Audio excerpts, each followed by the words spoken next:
Phil Spencer explains why you should buy an Xbox in its multi-platform era. We want to win on compatibilities. Andy Robinson over at VGC. Phil Spencer has discussed where Xbox console hardware fits in with its new, more open approach to multi-platform game development. Since the start of last year, Microsoft was brought in an increased number of games to rival platforms, and its gaming CEO, Phil Spencer, has said there are now no red lines for which games it could port next. Hello, Halo. Hello, Starfield is the latest rumor to get going over to PlayStation. Keep your eye on that. It's a new marketing campaign, even proclaims the virtually any device is now an Xbox. Talk about it all the time here now, Michael. This has left many Xbox console owners wondering where their devices fit in Microsoft's plan for an ever more open ecosystem. Xbox's Phil Spencer was asked about this in a new interview with Gamertag Radio. Quote, I want people to pick hardware based on the capabilities of the hardware and how that fits into the choices that they want to make about where they want to play. And we want our hardware to win based on the hardware capabilities that we have. End quote. He replied, quote, I think differences that we've seen in the last 20 years, and I think this is good because I come from building games. It's really good. Sorry, let me start this over. It's really, dude, I'm just reading what I say here, right? It's really games first, not platform first. Most of the games that you or I will talk about run across many different platforms, and those are the games that are having success. Those are the games at the top of the charts. I want to build a platform that services those creators, the creators that are trying to meet people on every screen. End quote. In the same interview, Spencer reiterated that Xbox intends to release more of its games on more platforms in the future, but he also emphasized that the brand has a future in hardware. Microsoft first announced last February that it's actively working on its next-gen console. Quote, let's say it, our own hardware. I think it's fundamental about what Xbox is, end quote. Spencer told Gamertag Radio, quote, it's not lost to me that Xbox is the name of our brand. In this position that I'm in, I look at hardware as a critical part of what we do, but we're not trying to gatekeep the games off of other places for the benefit of it. Let's go build innovative hardware that people want to use to play, whether that's in their hands, whether it's on the television, or even other places, end quote, he added. He continues, and I love our hardware team. I spent some time with them just last week looking at the roadmap that they have. I think we're learning a lot from like the Steam Deck and what it does and what does it mean for our games to be there. ROG Ally, Lenovo, what does Xbox mean on those platforms? I don't think we've tuned it perfectly yet. And I spent a lot of time with the team on that, but I want to make progress there, end quote. In the same interview, Spencer confirmed that Xbox intends to support Nintendo Switch 2, which with ports on it of its own games.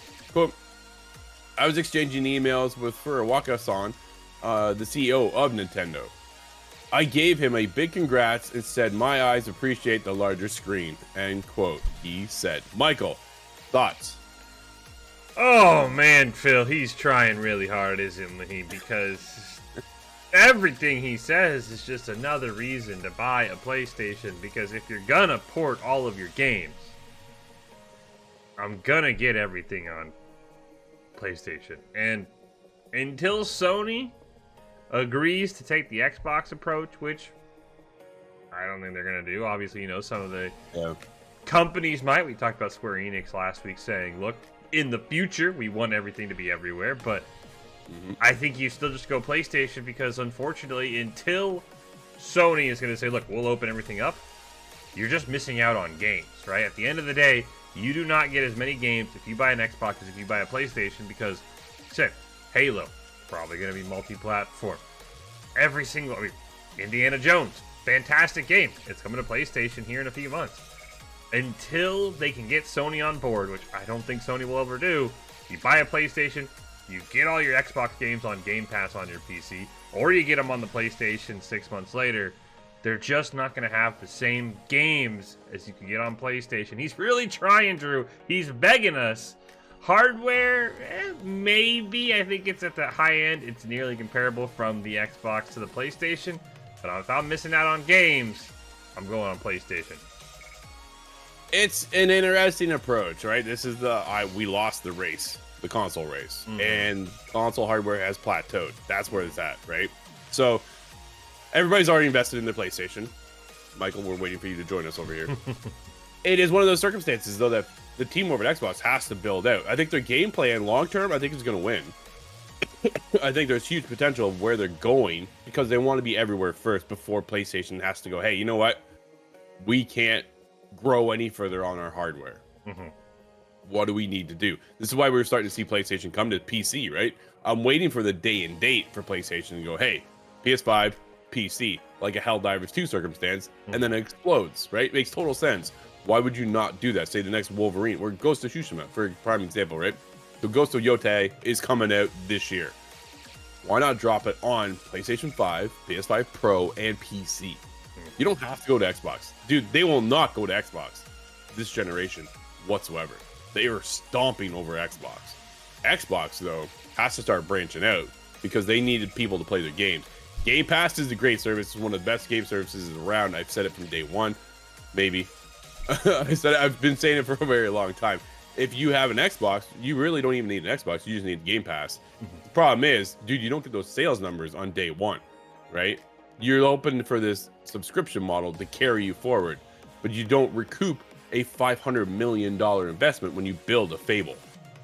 That's the concern moving forward. So that we're trying to go on as many devices to try and recoup that, bring those games to everywhere, and keep that studio alive. Is it going to work? I don't know. Very curious though, Michael. When do we see the next console? And is it worth it?